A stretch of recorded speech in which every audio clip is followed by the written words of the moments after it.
So let's continue with this, and what I'm going to do is give you guys the answers. So let's go through them. I'll bring them up slowly. Let's see, I got to make that a little smaller for you so it doesn't. Let's try that. Okay, let's go over them. Product market used by David Evans in his video was for ladies' handbags, true or false? Men's belts, right. No, it's true or false. It's true or false. Okay, according to David Evans, when you do a hypothetical monopolist test, you start with all possible products of the two mergers and then start moving them from the mix to see what happens if the price goes down by 5%. False. False. You start out with the common products, the various items that overlap between the two merging companies. What, by the way, what did you think of that lecture? Was it okay, the Evans one? Except that it was short-handed at the end, because she was speaking of another lecture. Yeah, that's point 2.0 or something like that. Yes, but I thought it was a good lecture. And it was a good lecture. I understood SSNIE better after that. Yes, right. Heck, he's better than me, so why not use him? All right, so. Number 3, when the SNP test is employed, Evans says the most commonly assumed change of price is 15%, and the ratio is assumed to be 2 years. False. Also false. It's 1 year, and normally he said 5 to 10%. Okay, let's see. Oh, am I going to hit? I'm going to go here. All right, good. 4, the AEC goals originally set for 2010, but pushed back to allow for countries to make the necessary adjustments. 2020, but it was advanced to 2015. Exact opposite. Exact opposite.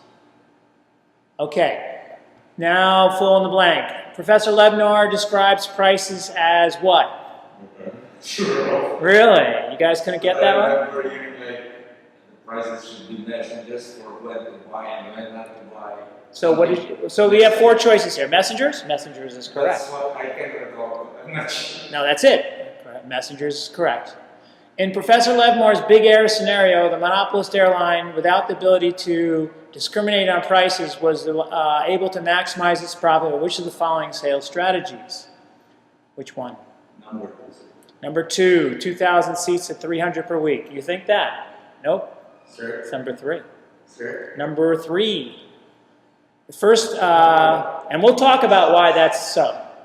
It's counterintuitive, and that's what's very interesting about it. And you can go back and see the Levmore thing. We'll talk about it in a little bit. Yeah. All right, because it was like more talking in the 300. Right, but the thing we'll get into the Levmore's thing in a little while. This is why monopolists are bad. They don't have the incentive to maximize the service they provide, because as Levmore said, if they wanted to go and sell 2,000 seats at 300 per week, they have to give up selling 1,000, those first 1,000 seats at 500 per seat. That's too good for them to give up. And so if they cannot price discriminate, they will choose 3 over 2. And that is a big problem with monopolists. And it also makes an interesting question about whether price discrimination is a good thing or a bad thing. We'll talk about a little bit of that later. Okay, number 7. If ASEAN were one economy, how large would it be in GDP compared to other countries? 7. Answer 4. Oh, answer. Uh-oh, did I say 7? You say 7th, right? Yes. Okay, why did I put 4 there? I will try to clarify that issue, and I will give you the right answer on that. I don't know why that may have happened, but okay. If ASEAN were one economy, how large would it be in terms of population compared to the EU and North America? Bigger than either. So neither the EU or North America are bigger than ASEAN. So it would be the biggest in terms of a common market kind of thing. So, but it's not bigger than both, of course. It's just bigger. There are not 600 million people in North America, and there are not 600 million people in Europe or in the EU, which the following is not a pillar of the AEC. Healthy environment, right? It would be nice if it were, perhaps, but it's not. Okay, but those other ones, the missing one is integration with the global economy. There's only 4 pillars. There are 4 pillars. What are the 4 newest in terms of membership? CLMV, Cambodia, Laos, Myanmar, and Vietnam. ASEAN 6 consists of which member states? Brunei, Indonesia, Malaysia, Philippines, Singapore, Thailand. BIMST is the way maybe you could think of it. The effective tariff rate among ASEAN nations? ASEAN 6, that is? 0. It's 0. It makes you think, well, if it's 0, what's the big deal about this free trade agreement in 2015 if it's already 0? But we'll talk about that in the future. Okay, number 13, the ratio of per capita income and GDP between Singapore and Laos is what order of magnitude? 30 times the size. This is one of the big challenges, they say, with integrating all these countries' economies. You have massive dissimilarities in terms of wealth, and that is going to cause problems. Not all the rules can work the same way. They describe Europe as not, when Europe was coming together, it did not have such disparities at this level. Okay. 14, according to the ADB, what is the primary reason we don't see huge amounts of ASEAN member products on our store shelves? Non-tariff barriers. Okay, and the last one I didn't write down, but that was a Levmore question. And according to Professor Levmore, the efforts of businesses to persuade government to give its preferential access to particular markets is called rent seeking. Remember, he was talking about the campaigns and the amount of money the politicians needed, et cetera, and they were called, we'll get into this, we'll get back to it in a minute. They were called winner-take-all auctions or all-pay auctions. Okay, so those are the quizzes. I hope they wasn't so bad. You guys seem a little bit pissed off, but it's a good incentive to study, right? Because otherwise it's hard to do. And a lot of times to a lot of times to watch that homework. Yeah. Okay, well, let me just quickly, a little feedback here. Do you think it was, was I burdening you in terms of other classes, in terms of the amount of work? I think it's, for me, it served the purpose of, it's like if I am delivering on so I can reset. Okay, so what are you saying here? So I listen twice and I watch it once. Okay, oh, so you listen to it, right, you watch it, okay. Oh, good, okay, all right. But I'm saying, in terms of the overall burden of both reading and watching or listening, is it more difficult than the other classes? Am I in the ballpark, or am I overloading you guys compared to the other classes? Actually, sir, your subject has more loads. It's harder. My subject is harder than most other classes right now. Yes, we need to have readings and we need to do the videos. And but the video is only 44 minutes long. Yeah, but as you have said, it's fast in talking, so. Oh, so you had to listen to it again. Yeah, he was fast. He was. I acknowledge that he was fast, and I'm sorry about that. There were ways to slow it down, though. You can go to YouTube, and there's a speed. There's a speed setting on YouTube. I'm still familiar, I think, with the technology thing, so. Okay, well, again, this is. Okay. We're going to have more lectures like this in the future. The professor I am lining up to, not lining up, that I've found, who is very good, he speaks more slowly.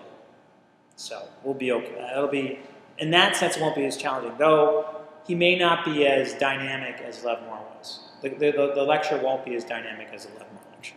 Okay, let's move on our agenda. Let's go to the slideshow. Okay, we're going to move forward here through the agenda. We've gotten through this part. All right, so presentations on the relevant market. As it says here, Walter's taken the position that the relevant product market is the entire beer industry. Francis is taking that it's much more narrow than that. Does anyone want to go first? Last week's you go first. Do you want to go first, Walter, and then if it presents, then I respond? Sure. respond. Okay. Okay.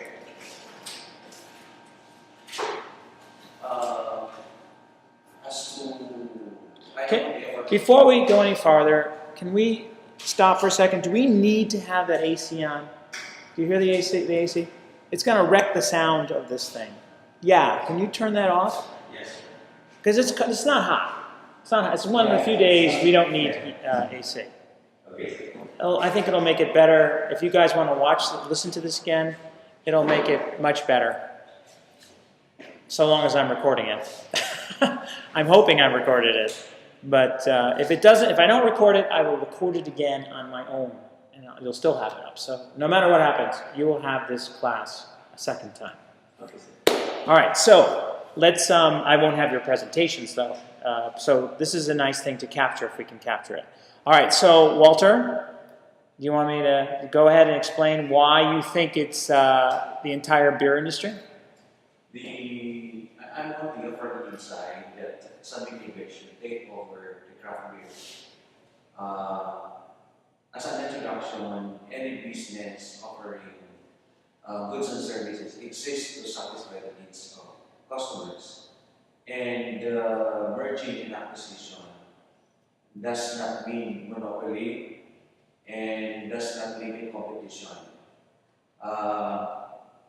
And nor limiting the capacity of the customers to choose products and services. In fact, it strengthens products and it increases value as shareholders. Why is it? Because number one, San Miguel company has the following strengths. First, as to the retailing. At the second factor as to the strength of San Miguel, it has distribution channels. The other set of reasons why San Miguel should take over are the following strategies, which is very right for the company. First, it will increase its market share, which at this time, with the existing of the craft beer, it will limit later on. And it started. By the time that it will increase its market share through the taking over of the craft beer, it will result in increase of sales and profitability. And at the same time, it's a cost-saving measures to San Miguel Beer Company. Because by the time it will acquire these craft beers,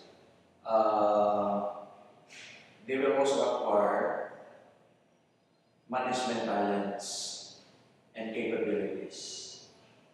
So these are the reasons why that San Miguel Beer Company should take over the category. Okay, are you completed with that? Okay. Francis, you can go, or I can talk. It's your choice. You want to go? You want to go next? You go. Go ahead. Move on. Yes.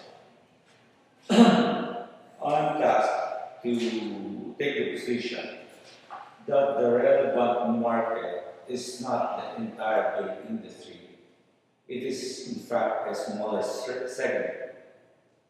As found in the prospectus of San Miguel Beer,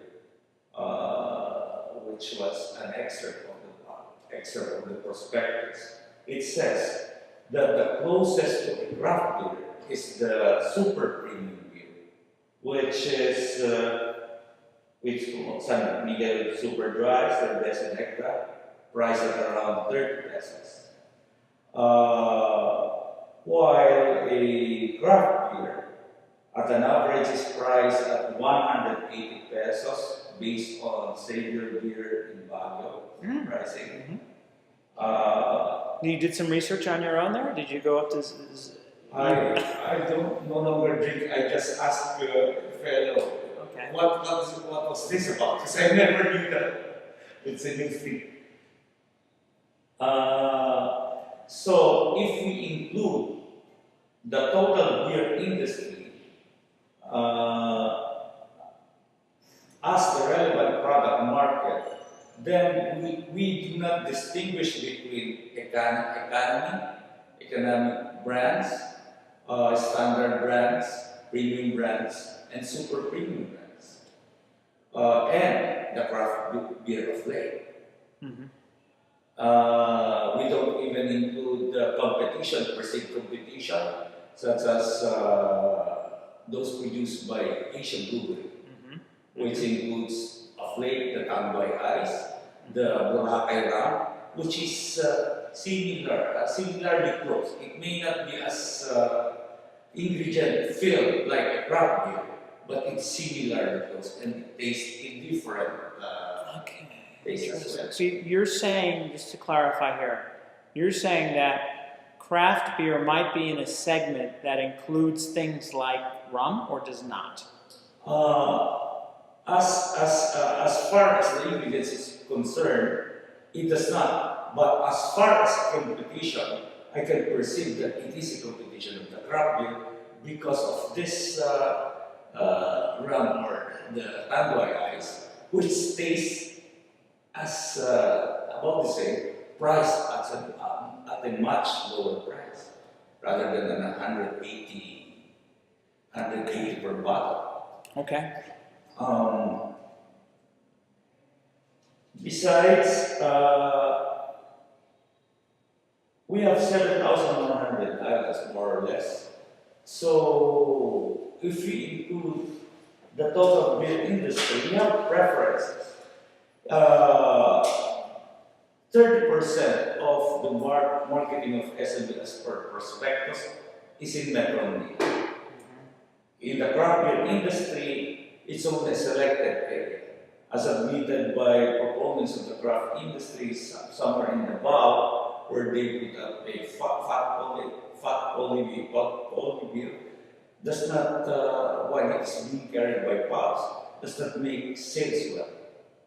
Mm-hmm. So the price alone and the area where it is to be marketed cannot include the total beer industry. Mm-hmm. So you're saying geographically it's even smaller? Yes, sir, because it caters to those who can spend much more without necessarily. Ouch. Right. Example, I'll give an example for like Starbucks coffee, Yes. as opposed to a coffee from McDonald's. Right. So as if you were drinking craft beer, you are drinking Starbucks coffee at a much who can Right. afford 180 pesos Right. per bottle. Yes. Minimally, if you go to the per capita income of Filipinos, then probably only 10% would even dare. Mm-hmm. Did you did you look at all of those factors that were in the guidelines? Yes, sir. Next, it's not confined geographically to beers produced in the Philippines. In 2010, SNB acquired totally a subsidiary San Miguel Brewing International Limited, which markets brands in their international markets such as Blue Star, Anchor, and Dragon, together with its local brands. If merger was allowed, then it will create also the craft beer. So the geographic area will not necessarily be only in the Philippines, because like in, for example, in Shenzhen, where they say people are more affluent, they drive like Lamborghinis. That's another area of distribution. As a matter of fact, the company operates one brewery. It's in Indonesia, Vietnam, Thailand, Hong Kong, and China. Well, especially in Hong Kong, we're in the Kowloon area where people can afford these things. So we cannot confine the geography to the field, to the archipelago. Okay. It has also the international market as embodied in its prospectus. With respect to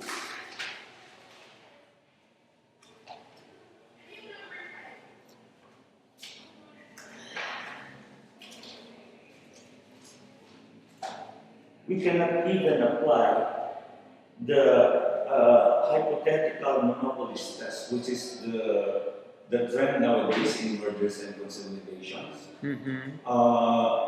Firstly, it does not belong to the same class. You cannot include the entire basic, economy, standard, premium, super premium. The closest to a craft beer is super premium, which is priced at around 30 pesos. 1/6 of the average price of a craft beer. So if you were defending this merger, would you say that basically it's almost as if it's such a different product, it's almost if San Miguel was buying Starbucks?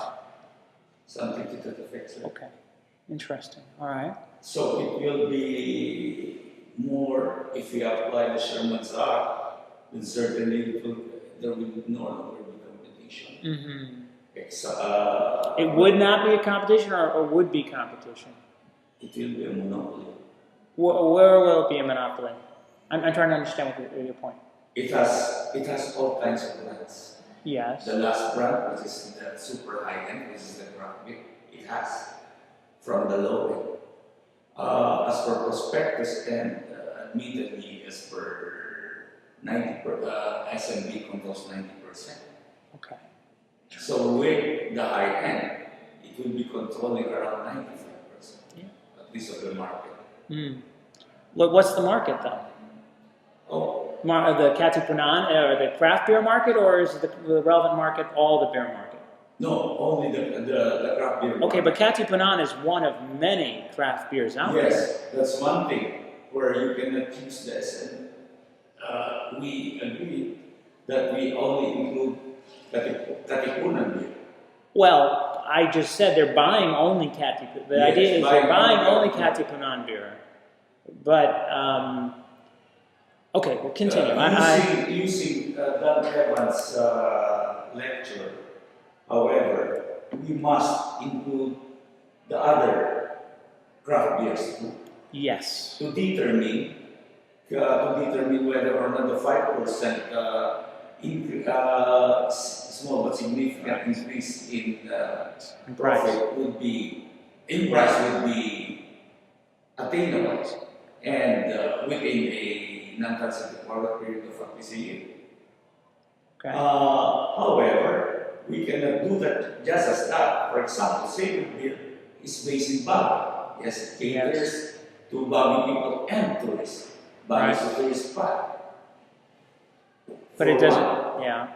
Certainly, a lot of people can afford that because people come and go in Baguio. 180 pesos to have fun would not be so bad for tourists. Those from the Palawenes, for example, where it will maybe cater to the underground river, the hotels there, yes, it is possible. But how about the Davao market, whereas admitted by the owner of Fort Colony, does not make it. So we cannot really determine whether or not the hypothetical test in mergers, the going trend, would allow an increase of a non-transitory increase in price. It goes. All right, Francis, could you try to wrap it up? Because I would like to say, Yes, sir. I'd like to say a few things too. And we are probably way behind. Lastly, on the regulatory requirements. Yes. I am aware of this also on the regulatory requirements, that ownership issue, or with what you may lecture later as the non-tariff barrier. In a recent case, capital was defined to retail trade business of 60% ownership. But San Miguel cannot even acquire craft beer because of its own ownership issues, which I believe are not yet complied with the recent ruling of the PSC. Because they have so much foreign ownership. Yes, sir. Yeah. Another thing is taxation, where it's already subject to excise tax and backable. And with the new part of the same taxes, the Snippets, which has, I think it will come soon. They have already finalized more or less the draft in the BICAM committee. Then it will be another problem. So, in fine, the relevant product, the relevant market is for a smaller segment, considering the craft beer is for high-ends, and which is clearly admitted in the prospectus of San Miguel and that of the write-ups in of craft beer industry in the Philippines. And it cannot be confined geographically in the Philippines because of the fact that San Miguel has international markets. You're looking at it from a supply perspective as opposed to a demand perspective. If you go by the craft beer industry, I believe, because I'm not drinking for like some time now. Sure. When I was still drinking, we go to like Sunny Dry, just for fashion statement, even if I was a student and my parents couldn't afford to pay for it, but I could not. So I was just backing on that. And that's all. All right.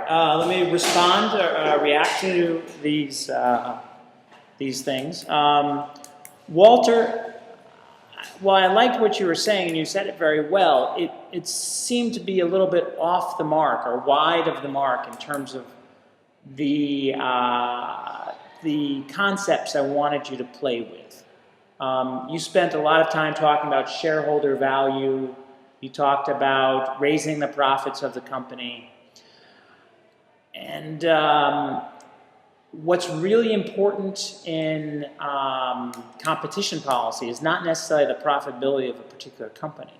It's the welfare of consumers as a result of the actions of a particular company.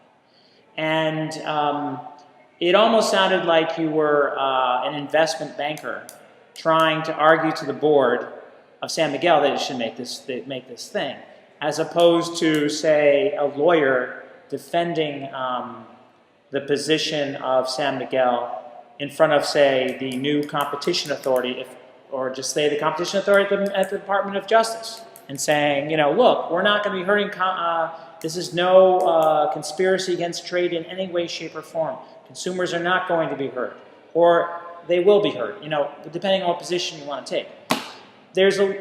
So that's my response to you. But at the same time, I want to ask you honestly, did you see this this assignment the way this is off the internet.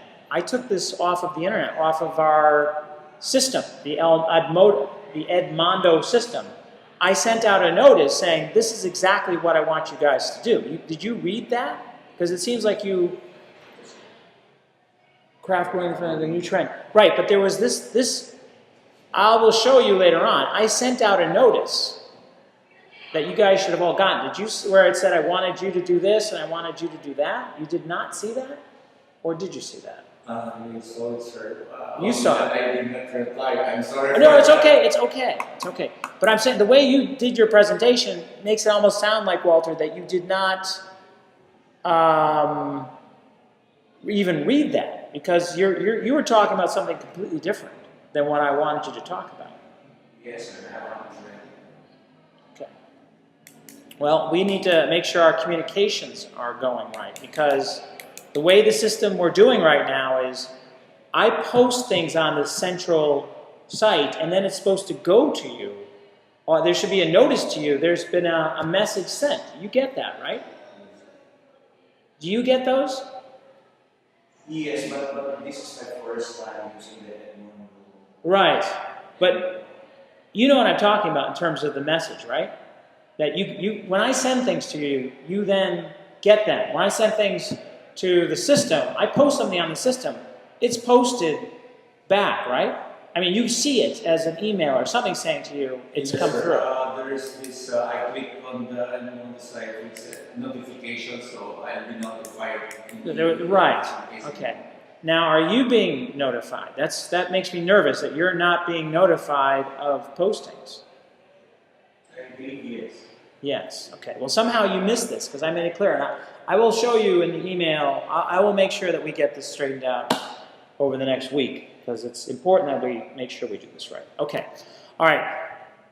From your perspective, certainly you addressed the issues the way I wanted them to be addressed, but you did go off in different areas. And let me just say how I would have done it. I would have thought of it this way. I would have said, you know, if I was defending San Miguel or doing something, I would have first said to, like, say, if I was trying to say this is not going to harm consumers, I would almost take the position that, well, I will say that. Let me start again. Let's just talk about what David Evans, or Professor Evans, said we should do. We should be looking at the product that is perhaps overlapping between the two merging entities. Now, that poses a fundamental question of whether or not the two entities have overlapping products. If the relevant geographic market or the relevant product market is beer, then they do overlap. If the relevant product market is craft beer or something else that San Miguel, or something wider than that, but does not include other beer, then that's a very, very interesting question. So you almost have to look at the concept of, you say to yourself, what if there was what if Katipunan was the hypothetical monopolist? If Katipunan raised its price of its craft beers, what would happen next? Well, I would think a couple of things would happen. People who can spend 170 pesos for a Katipunan can buy imported beer.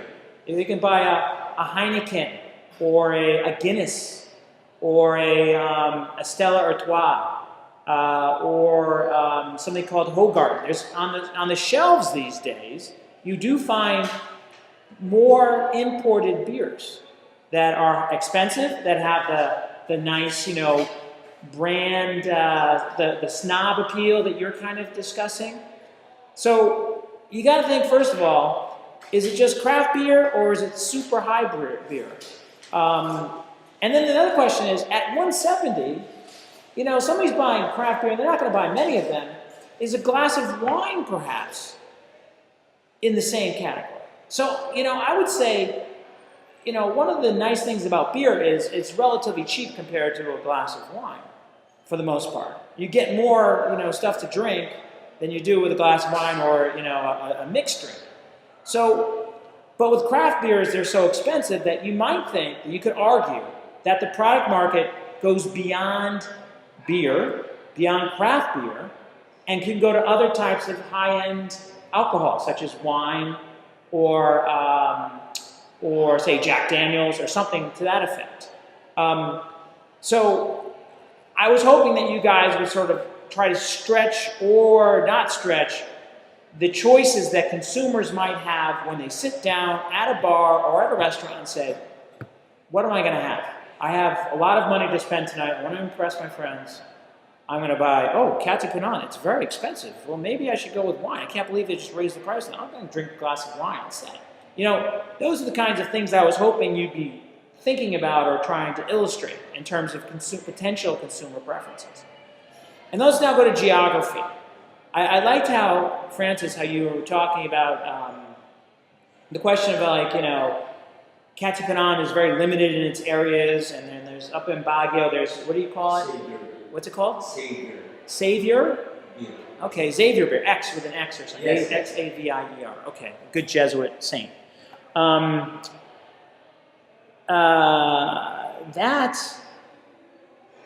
on one hand, probably craft beer does not travel well, geographically, its competitors, if you include things like Heineken or,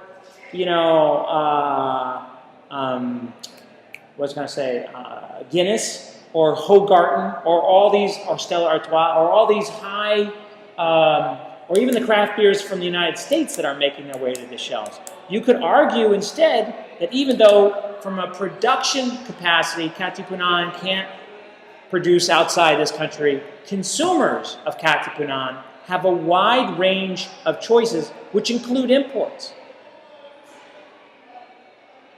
So that is something to have thought about.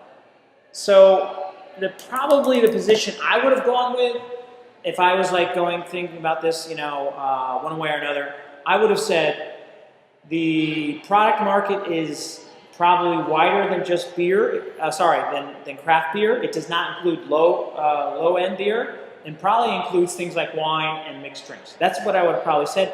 And geographically, I would have said it's the world. Okay, that's how I would have probably ended up if I was trying to do some hard economic analysis of it. But I'm not an economist, remember. If I was a lawyer and I was defending this and I was saying that San Miguel should not get in trouble at all, I would say this is not. There's three types of mergers. Okay, and I say back up. I would say to the Department of Justice, back up. There's three types of mergers. There's vertical mergers, where say San Miguel decides to buy hops in a hops factory in Czechoslovakia, or wherever you get grain that you stick into the beer.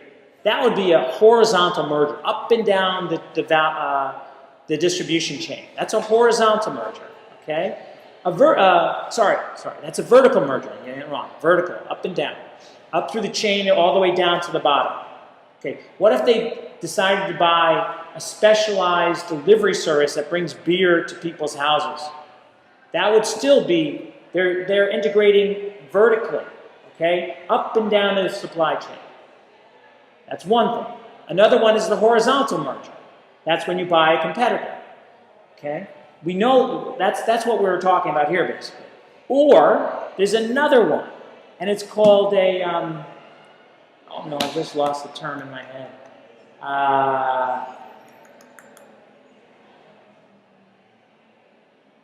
Conglomerate merger. Conglomerate merger. Do you guys know what a conglomerate is?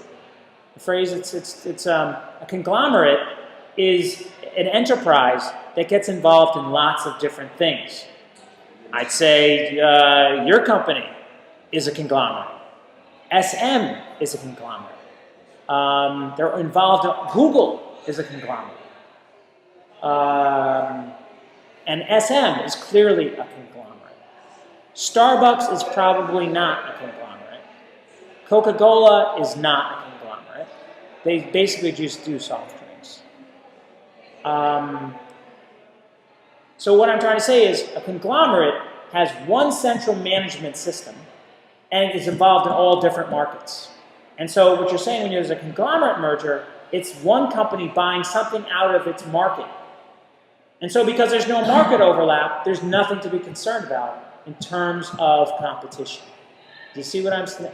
And you were kind of talking about that, and this is not actually defending or not defending the merger, but when you start talking about that, that's what prompted me to think, wow, this in some ways could be considered or defended as a conglomerate merger. And if it's a conglomerate merger, from San Miguel's point of view, that's great, because then there's no overlap, and if there's no overlap, there's no harm to competition. In fact, you could argue that if San Miguel came in and bought something at Katipunan, it could supercharge and beer, and if the two markets are separate, if craft beer is different from regular beer in terms of product markets, then San Miguel coming in and buying Katipunan does not hurt competition. It actually helps competition.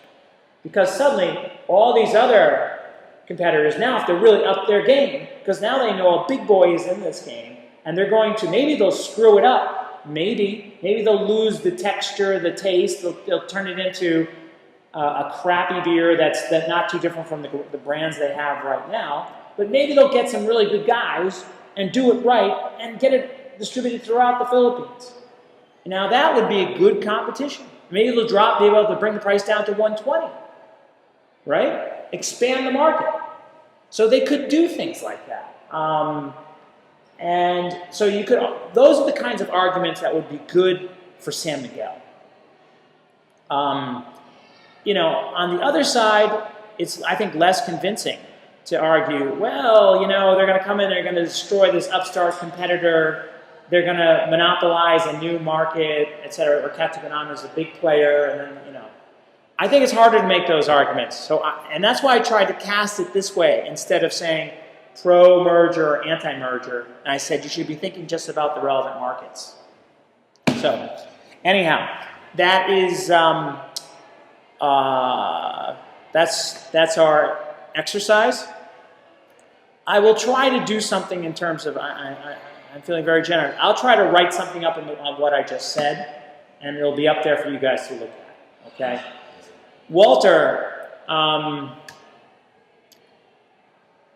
you got to keep, when you're thinking about competition, and you know, this is a new topic for you and for everybody. You need to be thinking about consumer welfare. Everything about competition is about choice for consumers. It's not about profits. It's not about share price. It's when you're thinking about from a point of view of a competition authority, it's about the welfare of consumers.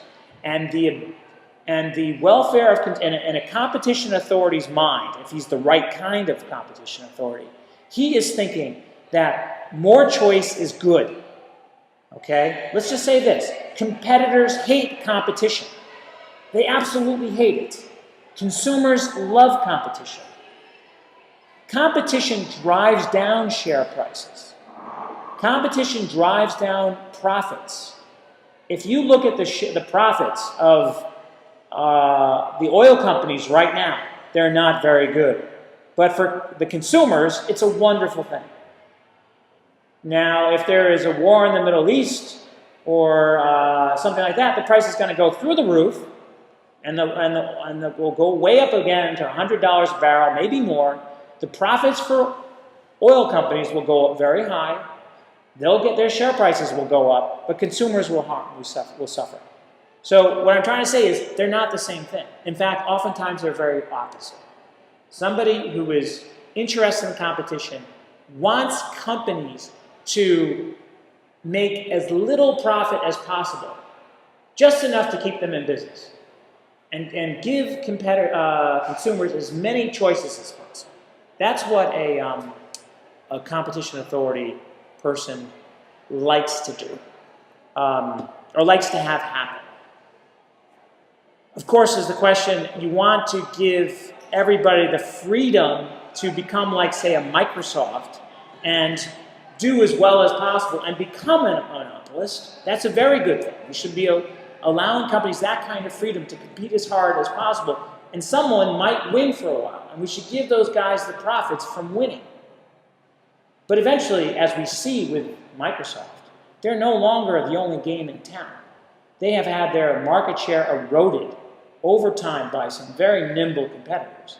And at times, though, Microsoft was considered to be a monopolist, and it was prosecuted in the United States and in Europe for being so. I'm not sure if we'll get into those issues. They made a lot of money for their shareholders for a while when they were a monopolist. They're not making that money anymore. Their share price has stayed about the same or has gone down over time.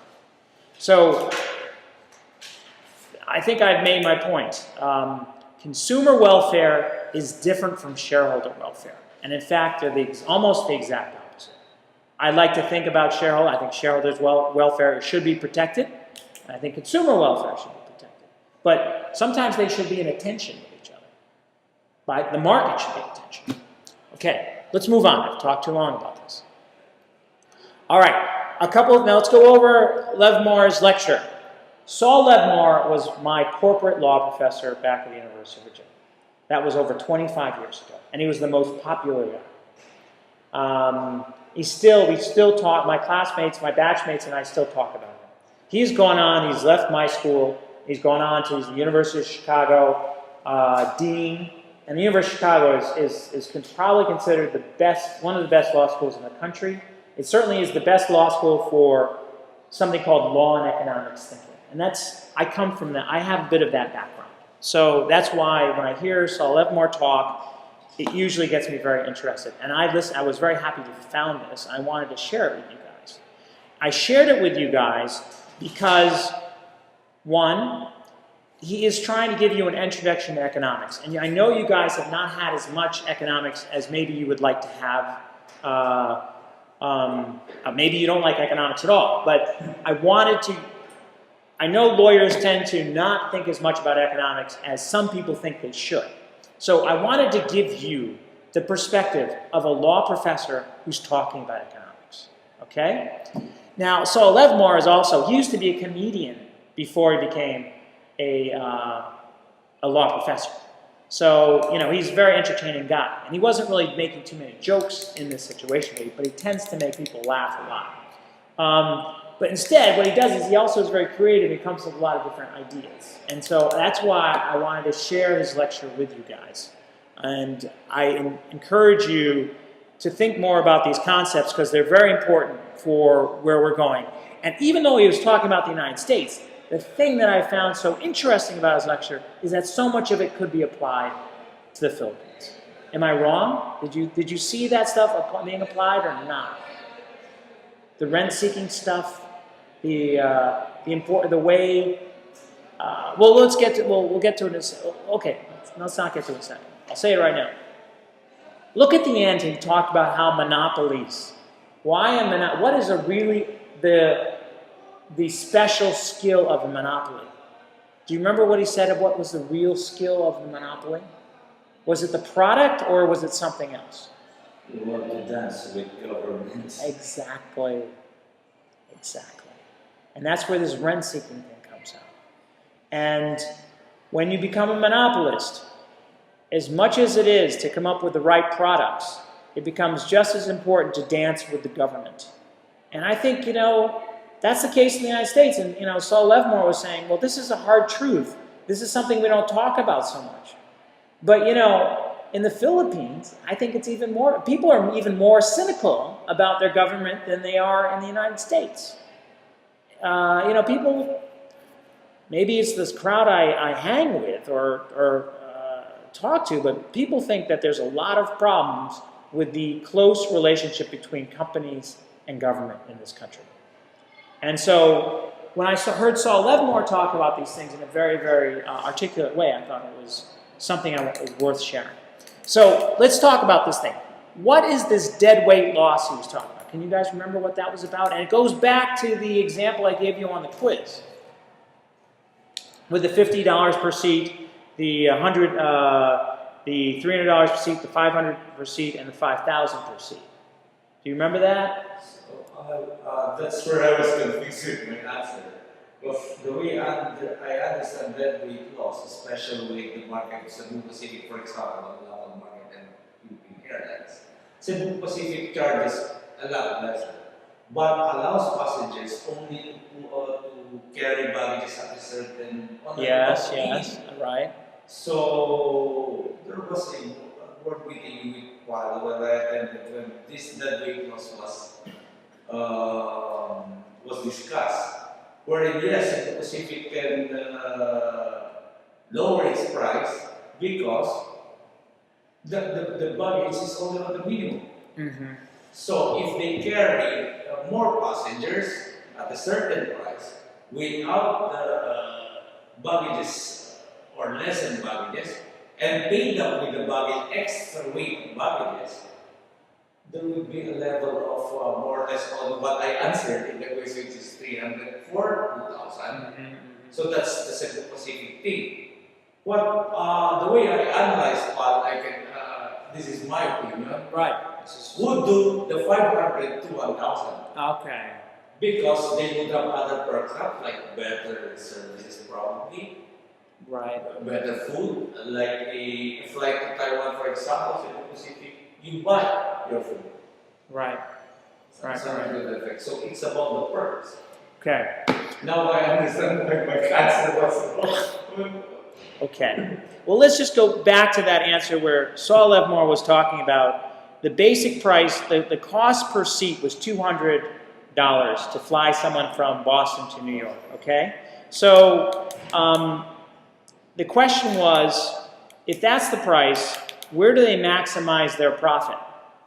And so, according to Saul Levmore, we thought maybe and what you, well, let's just go. You thought it might make sense to sell 2,000 seats at 300 per seat. That would maximize revenue, but it would not necessarily maximize profits. Okay, that's very, very important to understand. In a competitive situation, all their competitors are trying to maximize their revenue for the most part. They're not losing money. They will go all the way to the point where they're not making profit on the very last sale. It's called, well, I don't want to get too much into it, but what they're saying is they will sell, in a competitive market, you sell up to the point where you start losing money on the passenger, okay? In a monopoly market where you cannot price discriminate, okay, where you can't charge different prices. This is where Saul Levmore made it, I thought, very clear. He said, the reason why Big Air sells only 1,000 seats is that if they wanted to sell the next 1,000, they want to sell another 2,000, another 1,000 seats, they're going to have to charge those first 1,000 people only 300. Do you see that, what I'm trying to say? The cost to them, the monopolist, if the monopolist wants to put 2,000 people in 2,000 seats, he has to charge everybody 300 per seat. And if he does that, he's giving up these people, these snobs, these rich people, who are willing to pay 500 per seat. He has to only charge them 300. Okay? And so they're not going to want to do that. That's too valuable for them to give up. Okay? So this is a situation where they're not price discriminating. But if they could price discriminate, know what they would do? They have classes. They would have a business class, and they would charge that kind of money. They'd have a super economy and charge a mid. Then they'd have the back of the plane charge, and then they would set up another airline, which is owned by the same people, that doesn't even allow you to take baggage, and they would charge that. They would discriminate against every level of the market. That's what a monopolist likes to do. It likes to price. It likes to figure out how intense the demand is for each of its customers and charge exactly what that demand is.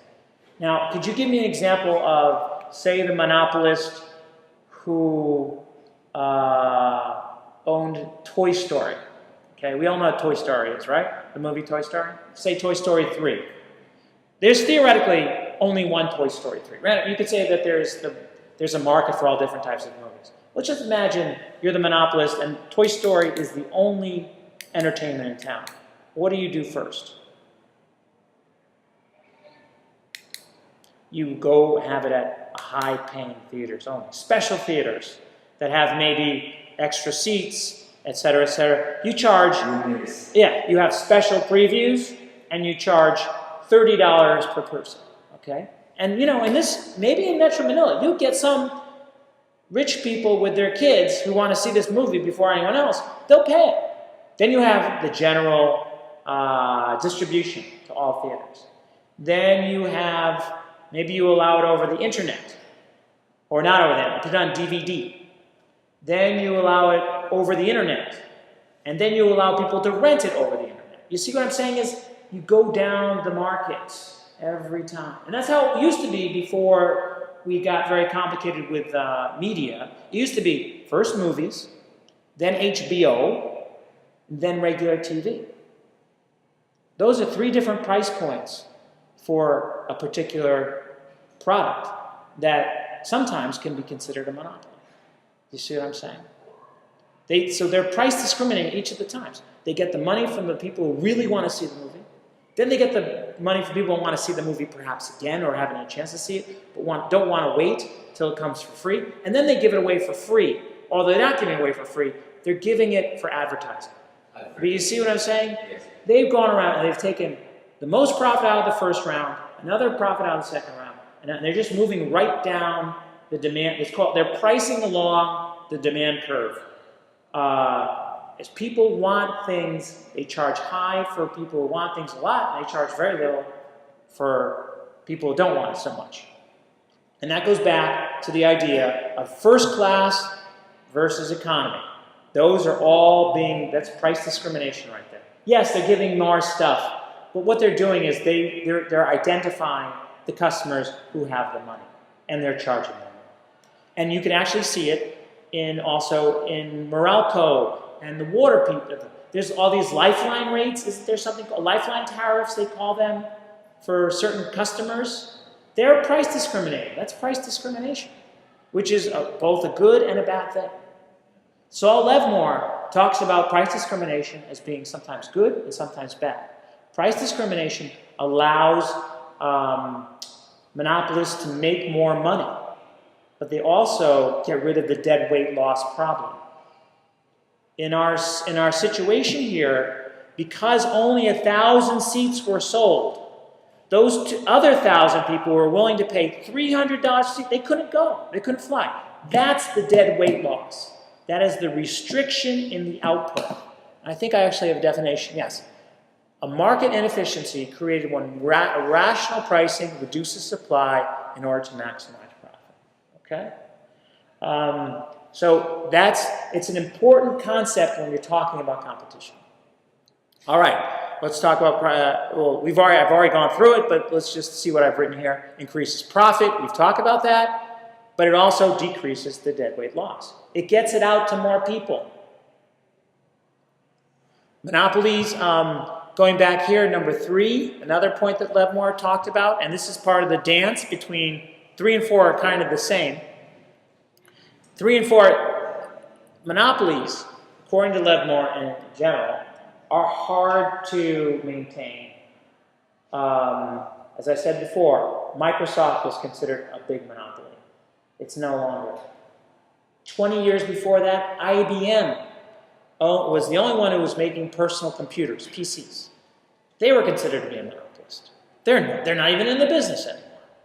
So what I'm trying to say is, one of the things Levmore talked about, prices are very, very important. A monopolist charges high prices.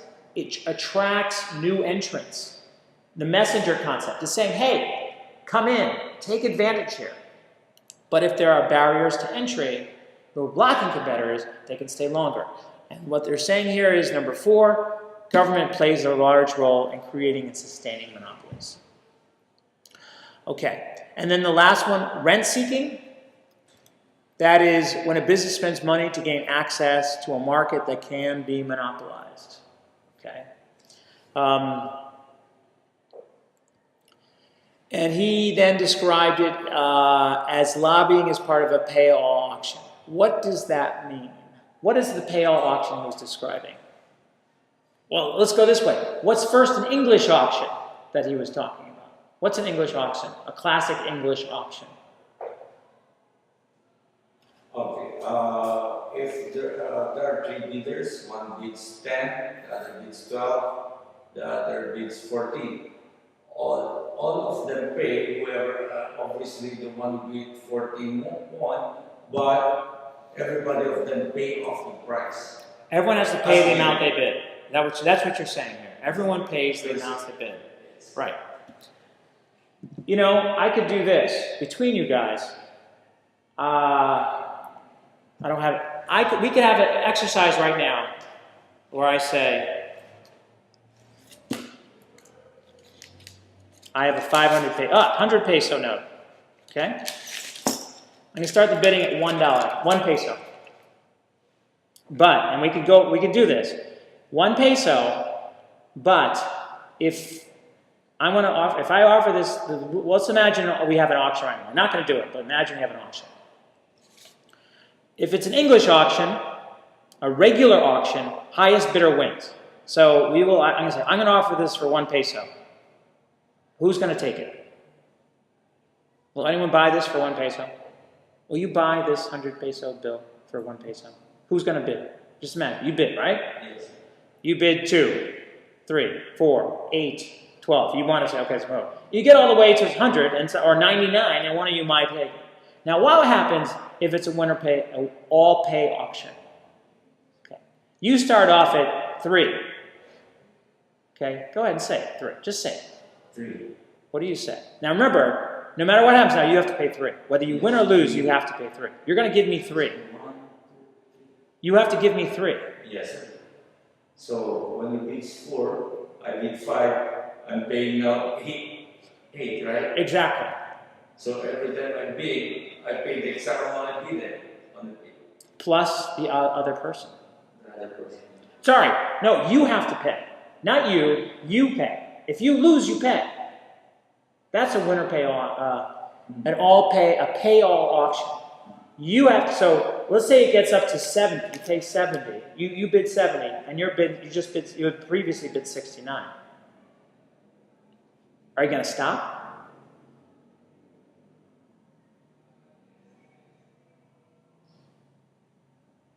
Or keep going? Are you going to stop? Are you going to bid higher than 70?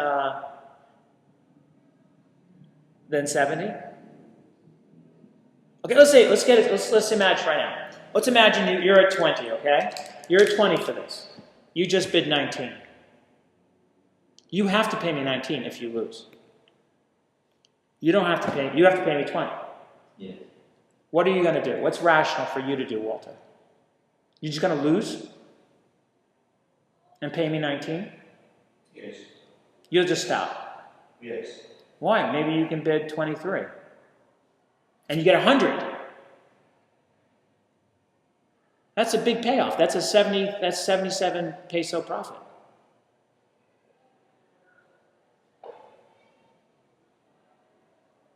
But the one who Francis may be higher than me, so I mean, You don't know whether it's coming. Maybe he'll stop.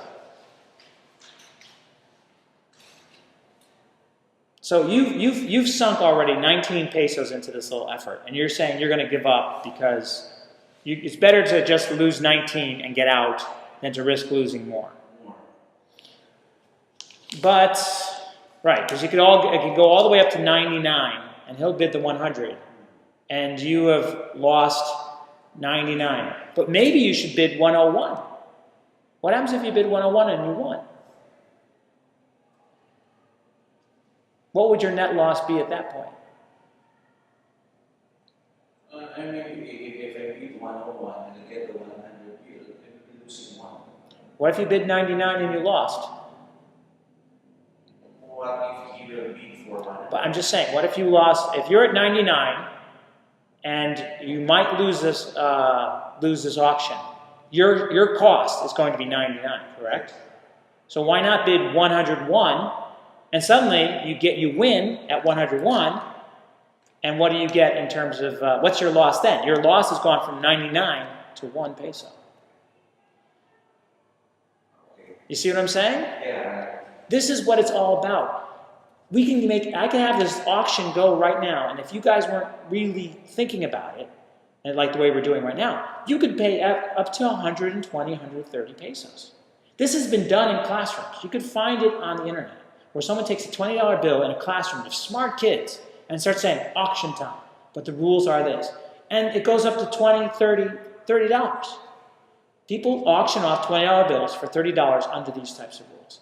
And what Levmore is trying to say here is maybe it would be better just to auction off, say whoever wants to be the president just offers the most money. And that one person just does it. What's going on? And the other people don't have to pay. And that money, what's paid for, can go into health services and stuff like that. What he's saying here is current elections are like what I just described as auction business. Because if you lose, you're not getting your money back. You're trying to win a prize. And if you lose, you're not getting money. So it creates more incentives to spend more money that's worth more than the prize itself.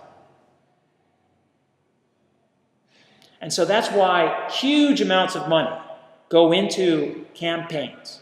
And a lot of it, he thinks, is wasted. And because it's very much like a pay-all auction, which is this 100 peso exercise I just described. Okay. All right, let's continue. We're way behind, and I do want to keep going. Global economy, there's a little place for traditional monopolists. It's the globalization of which relates very closely to